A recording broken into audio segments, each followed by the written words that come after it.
आज की सभा आरंभ की जाए। महाराज, अपने साम्राज्य के चारों तरफ चोरी का आतंक फैला हुआ है। हाँ महाराज, ये बात सत्य है। यहाँ तक बूढ़े, बच्चे, महिलाएं और नौजवान पुरुष सब डरे हुए चोरी के कारण। और आपको क्या बताएं महाराज, जो पेट में पल रहे हैं बच्चे, वो भी चोरी के कारण नहीं निकल रहे, डिलीवरी नहीं हो पा रही है महाराज। मेरे रहते हुए मेरे राज्य में मेरी प्रजाओं को इतनी बड़ी मुसीबत का सामना करना पड़ रहा है, वो भी मेरे राजतंत्र के शासन में।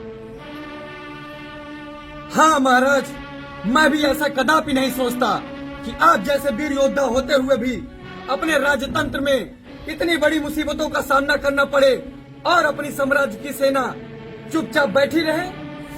परंतु मंत्री, मुझे एक बात का संदेह है। हाँ सेनापति, इस बात का तो संदेह मुझे भी है, क्योंकि इतने वीर योद्धा होते हुए भी यहाँ तक सेनापति पूरी रात पहरा देते हैं, तब भी एक चोर नहीं पकड़ पाते।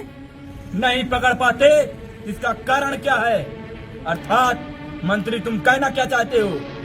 हाँ महाराज, बहुत सी अफवाहें अपने साम्राज्य में फैल चुकी हैं, परंतु महाराज कुछ अफवाहें ऐसी हैं वह झूठ है या सच, उसको मंत्री जी अवश्य आपको विस्तार रूप से समझाएंगे। महाराज, जब सेनापति बोल ही दिए हैं कि विस्तार रूप के बारे में बताओ, तो सुनो महाराज।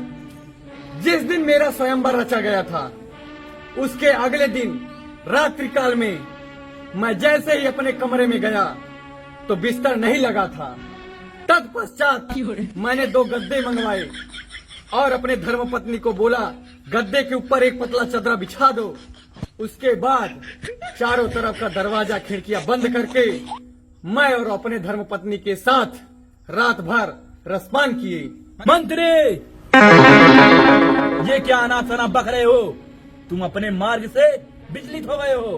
क्षमा करना महाराज, चोरी की बात रही तो कुछ अफवाहें इस तरीके के हैं, जैसे कि ड्रोन कैमरे से स्कैन करते हुए जाता है तो उसके पीछे चोर आकर चोरी करता है। और दूसरा अफवाह इस तरीके के हैं कि कुछ प्रेमी लोग अपने प्रेमिका से रात में मिलने जाते हैं, तो उसके पश्चात साम्राज्य के लोग देख लेते हैं तो उसको मारने पीटने लगते हैं, परंतु वह असली चोर नहीं रहता। चोर को असली पकड़ते नहीं और जो चोर नहीं रहता उसको मार पीट के उसको अधमरा कर देते हैं। हाँ महाराज, ये बात अटल सत्य है, क्योंकि मैं भी एक रात्रि को अपने प्रेमिका से मिलने गया था। उस रात्रि पूरे साम्राज्य की प्रजाओं ने मुझे चोर समझकर खूब अच्छे से मेरी कुटाई की। इसीलिए महाराज, मैं इस बात पर अमल करना चाहता हूँ कि बिना सही जानकारी के, बिना किसी वजह के किसी को बेफजूल का ना पीटा जाए चोर समझकर। महाराज, सेनापति, अपने सेनाओं और प्रजाओं को भली भांति ये पता है ये सारी बातें अफवाह है, इतना डर का आतंक क्यों फैला है?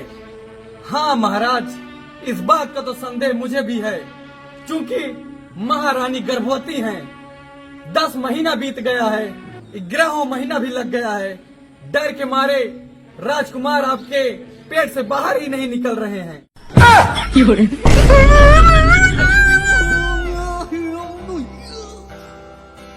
बेकार है भैया, मैं तो टूट गया। लगता है कुछ ज्यादा हो गया। अगले एपिसोड में मिलते हैं।